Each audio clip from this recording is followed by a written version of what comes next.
Good evening. Welcome to today's broadcast. We began a teaching series titled 30 Days to Understanding the Last Days. In the event, looking at what is happening in the world globally, a lot of Christians are worried, a lot of Christians are concerned, a lot of believers, in fact, not just believers, the entire world, people of the earth, they are concerned with what is happening, what's going on, why are there increased violence, increased crime, increased immorality, increased corruption all over the world. What's happening? Why it's like the influence of the church, the influence of religion seem to be waning, and the influence of darkness seems to be spreading. What's going on?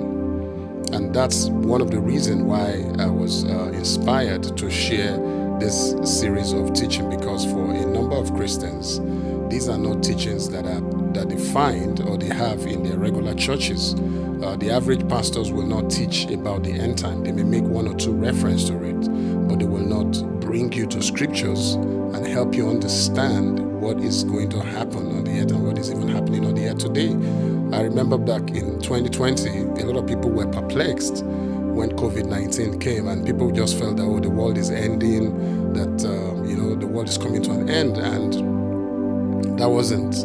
And so a lot of events are going to be happening, and as Christians, we need to understand what these events mean and how they affect us, and what these events mean in the program of God. Where are we in the program of God? Should we be worried? How prepared should we be?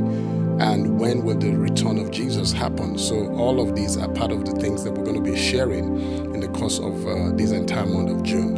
So I want you to be part of our broadcast. Don't miss out of any of them, because you miss a great deal if you do. And so today we'll go straight into the teaching this evening. This evening we're looking at day 2, which is the beginning of sorrows. In Matthew 24, yesterday we started reading from Matthew 24, and I'm going to quickly read from verse 3 again, just so that we flow. Matthew 24, from verse 3.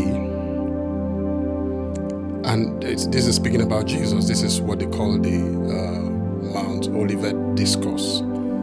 In Matthew 24, from verse 3, and as he sat upon the Mount of Olives, the disciples came unto him privately, saying, Tell us, when shall these things be? And what shall be the sign of thy coming and of the end of the world?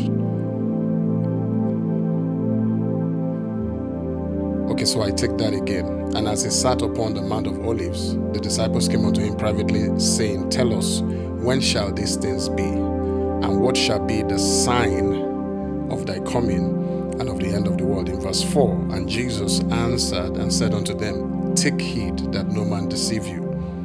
For many shall come in my name, saying, I am Christ, and shall deceive many. And ye shall hear of wars and rumors of wars. See that ye be not troubled, for all these things must come to pass, but the end is not yet. And that's our focus this evening. We're focusing on verse 6. And ye shall hear of wars and rumors of wars. See that ye be not troubled, for all these things must come to pass, but the end is not yet. We'll look at verse 7. He said, For nation shall rise against nation, and kingdom against kingdom, and there shall be famines and pestilences and earthquakes in diverse places. All these are the beginnings of sorrow. All these are the beginnings of sorrow. So we're entering a space, in fact, right now, we're already experiencing the increase of sorrow in the world. Sorrow as a result of economic hardship, sorrow as a result of pestilences and diseases. We're talking about the Hata virus. A few years ago it was COVID-19. Much later than that, we had the SARS virus, and so on. And then we're talking about Ebola virus in Congo, and so on. So there is this panic and sorrow that is coming from the things that are happening in the world. Nations are rising up against nation. Right now, we're paying more for fuel because Iran, US, and Israel are in crisis. They're fighting. The US-Israeli war against Iran is putting pressure on the pump price. So petroleum products have gone up, and we're paying more. We're feeling the heat. The war is happening probably 1,000 kilometers from here, but we're feeling the heat.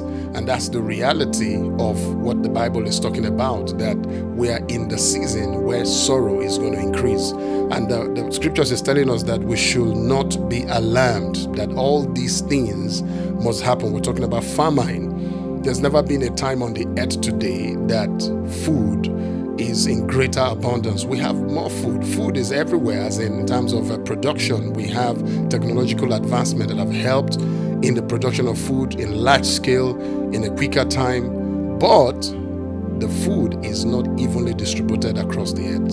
And so there is famine. Even in Nigeria, Nigeria is known for massive food production, yet in different parts of the nation, there's crisis. People are not able to afford food, and it's creating hunger, starvation, and even death. So the Bible says that there shall be pestilences, lots of diseases, sicknesses, all around the world. It said all these things are the beginnings of sorrow. So as believers, we need to understand that just because we're seeing famine and wars and rumors of wars and economic collapse and economic recession, the world is not ending. It's not ending yet. However, these things are the precursors. They are the things that of necessity, they have to happen before the coming of Jesus Christ. And if you want to look at the root of these things, of course, is the enemy. Satan is putting pressure on the economy so that people will not be able to do legitimate jobs. They will have to put their hand into evil. But there is a pathway that God has prepared for the righteous. There is a place of faithfulness to God. If you are committed to God, if you stay focused on God and you follow God's principle, God will care for you during these times. I mean, for some persons, they're sharing huge testimonies at a time of deep economic difficulty. God is lifting them up. So as a believer, this is not a time for you to panic because of political unrest, security challenges across the nation, across the world, panic everywhere, economic difficulties. This is a time for you to hold onto God, trust God in His word, follow His principles. He will care for you. He will protect you. And that's my message to you this evening. Tomorrow we're going to continue the series. Do not fail to be part of this teaching series, and God is going to bless you in Jesus' name.